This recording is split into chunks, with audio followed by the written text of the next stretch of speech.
Okay, ready? 3, 2, 1, cue. Rolling. Thank you very much for participating in Arab Innovation. Could you please introduce yourself and the organization that you're representing? My name is Shima Barakat. I work for Cambridge University for the Center for Entrepreneurial Learning at the Judge Business School. And I teach entrepreneurship and help students, faculty and entrepreneurs commercialize technologies and innovations. How did you hear about Arab Innovation Network and in what capacity were you involved in the past year? I heard of the Arab Innovation Network when it was an idea in the founders' heads. Two of the founders pitched it in my class. So I feel very close to the organization, and I think it's wonderful how it's developed over 2 years, and I now sit on the advisory board. You've been closely observing the development of the Arab Innovation Network.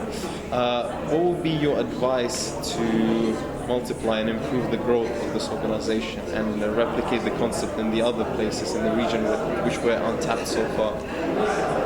I think within 2 years, the network has gained power and attraction, and it's having that gravitational force. So now big organizations, as well as entrepreneurs, as well as students, are looking to AIN and seeing what they're actually doing, as evidenced by the attendance in the conference. And having been to 2 conferences, I can see how the growth and the quality of attendance and presenters has increased.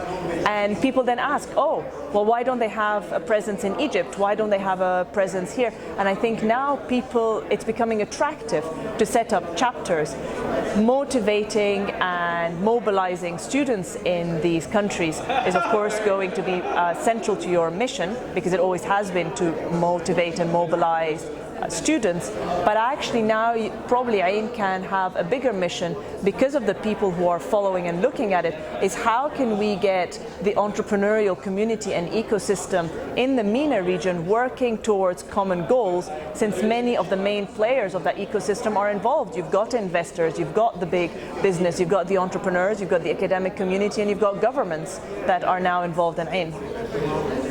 What can realistically be done by the Arab Innovation Network in the next 5, 10 and 15 years respectively? What are your projections? The easy question, what can they do within 5, 10 and 15 years?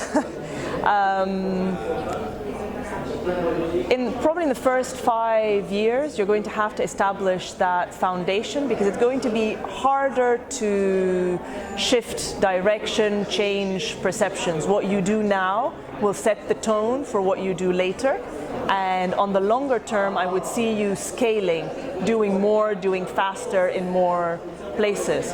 So focusing on the 5 years of what I think your foundation should be is establishing those strong links with industry, governments, the equity and finance community, to establish trust, understand what the ecosystem needs, establishing those common goals that everyone can work to. Because of course there are goals that you can identify, but if you're losing parts of your stakeholders, then that's not going to be to the best of your advantage and playing to your strengths.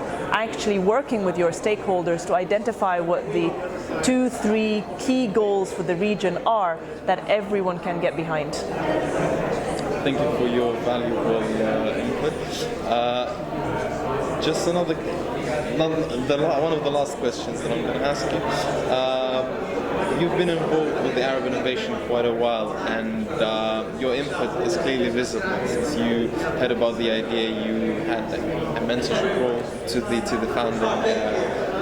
founders of the organization. But what are you planning to gain from the Arab Innovation yourself?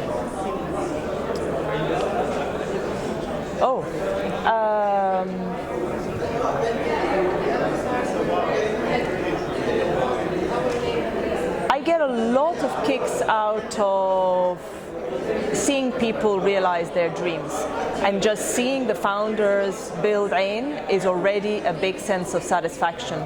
But remaining involved in the organization, I like and would like to continue taking more of a mentorship role for more youth across the region, to make those connections such that truly global change-making innovations reach the world and reach the people who need it. I want to see innovations come out of the Arab world that serve a need, that are not about just solving a luxury problem.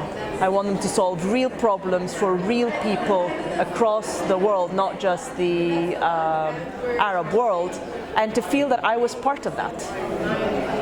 And the very last question, what is the motto for the Arab youth that you would have come? Sorry, the motto? For the Arab youth, exactly. The message to the Arab youth. Believe in yourself. I think we need a lot of that. There's a lot of potential, a lot of resources in the Arab world, and we don't need to look out to make an impact. Believe in yourself, and from this space, conquer the world. Shima, thank you very much. Thank you. Pleasure.